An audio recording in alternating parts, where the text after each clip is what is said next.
Todas as espécies que habitam o nosso planeta interagem de alguma forma, nenhuma como a nossa.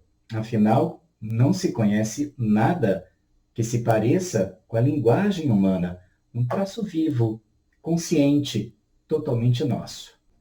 E nossa relação com este aspecto, né, que nos caracteriza, deve ser estabelecida com bastante honestidade, né? Enfim, porque é uma força derivada da linguagem, né, que nos ocupa e que nos move. E para quem busca método para se organizar no exercício com ela, apresento o sociocognitivo interacional dialógico. Nome grande, né? Mas olha, é simples, é muito simples. Pense em quando nossa espécie começa a agir no espaço natural através da linguagem. Agora, pense na linguagem como força que precisa ser organizada no exercício do trabalho humano, que depende, antes, da interação. O fato é que a complexidade da nossa linguagem, seja qual for o modo como a utilizamos, como a tomamos como um elemento de força, nos torna únicos.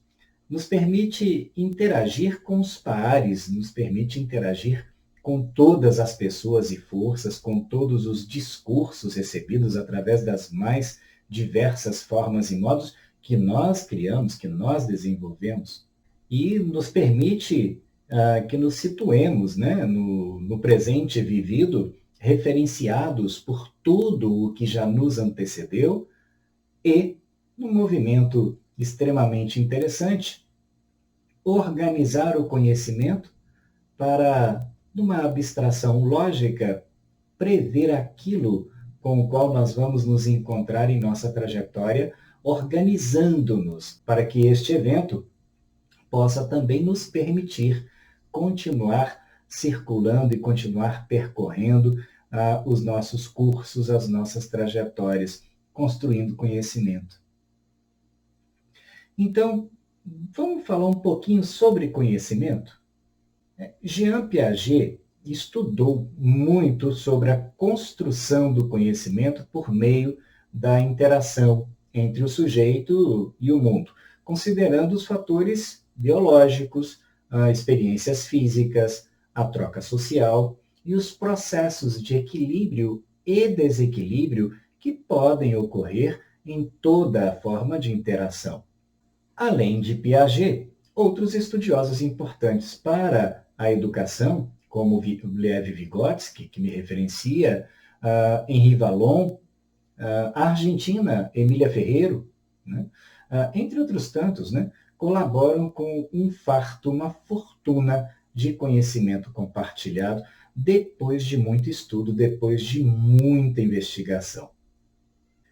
O importante, no entanto, é que devemos alcançar e organizar nossa ação humana orientada pelo conhecimento, em sua totalidade, mas sabedores de que ele é construído e constituído pela interação dos sujeitos com o espaço físico, natural e social, através das relações sociais de troca.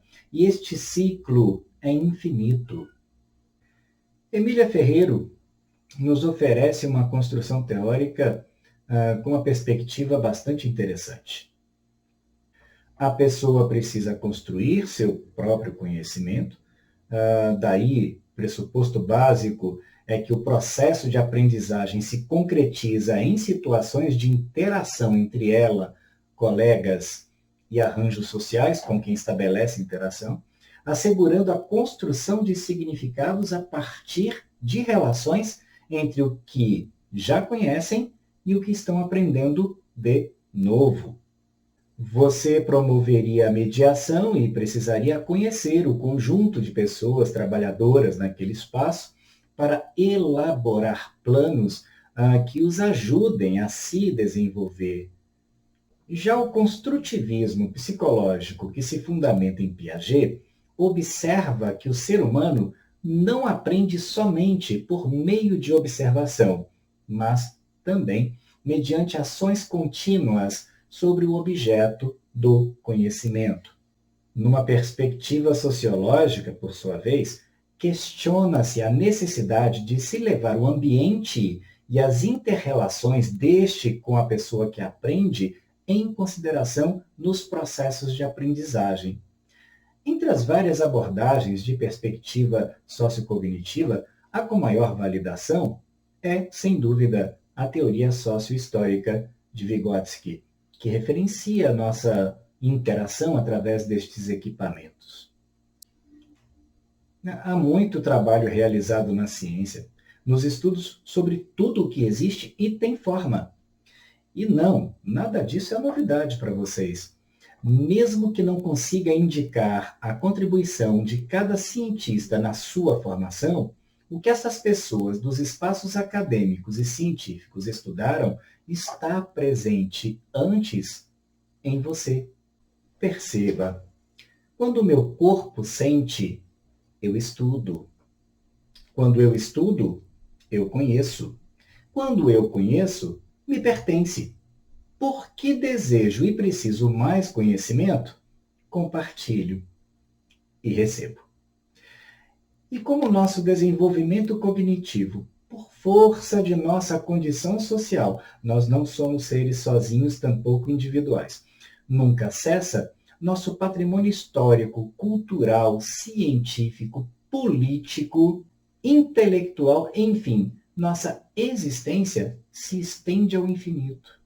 Daí, é organizar os conhecimentos compartilhados sobre como organizar a enunciação nas formas discursivas das mais básicas, frase, oração, período, gêneros, expressões, gestos, com o auxílio generoso de todas as formas linguísticas que compõem material e afetivamente nossa língua, para nós começarmos deste primeiro passo viver uma trajetória que nos permite sorrir à certeza do amanhã.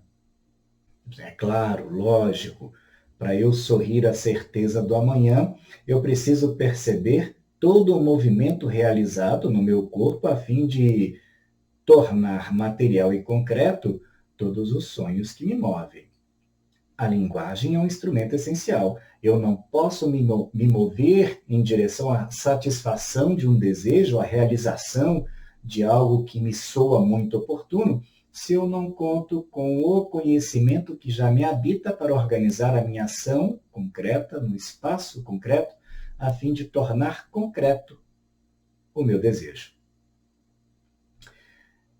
Então, veja bem, a linguagem não deve mais ser percebida como um sistema de normas imutáveis que não se conforma à realidade vivida. A linguagem é humana, criativa, consciente. E certamente por isso nós precisamos nos encontrar com orientações teóricas, metodológicas que possam nos oferecer meios para traçar uma trajetória. E, minha gente, o modelo, o projeto moderno de escola, tal como nos apresentam, ou tal como foi pensada em algum tempo da história, tal como foi instituída pelas forças que constituem o funcionamento e a ação do Estado, não se sustenta mais diante da realidade vivida. Nós precisamos fazer esse estudo com toda a criticidade, mas também com todo carinho e com todo afeto, porque a escola é onde se vive um tempo humano de interação bastante importante, a fim de traçarmos estratégias que nos permitam ser mais ativos e ativas e atives na nossa relação com o conhecimento.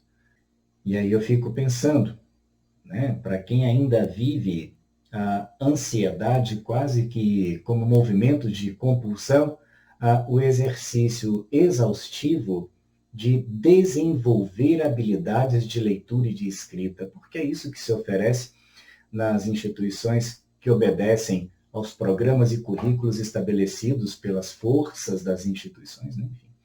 Mas eu fico me perguntando se não é hora de nós avaliarmos as nossas próprias escolhas na relação com os conhecimentos que nos permitam desenvolver com a linguagem uma relação mais emancipada e mais emancipadora.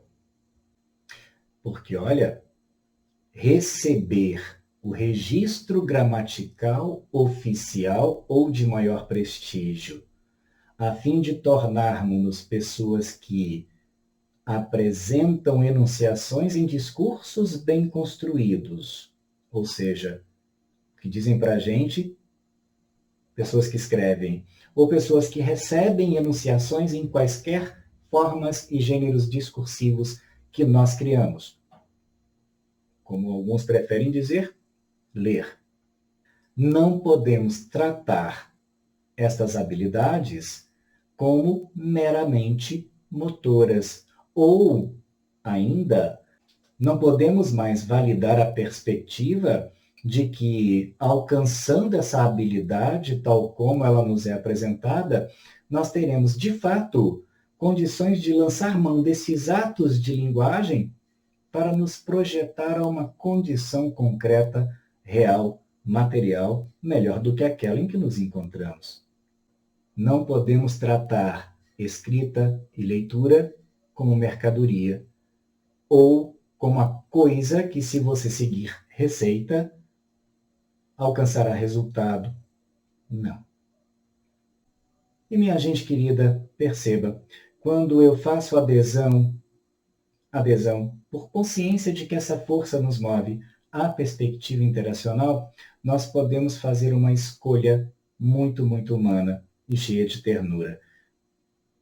Viver os atos de enunciação através das formas discursivas que nós escolhemos e a ação de receber enunciações em todas as formas discursivas que também recebemos, possa ser percebido antes como um gesto amoroso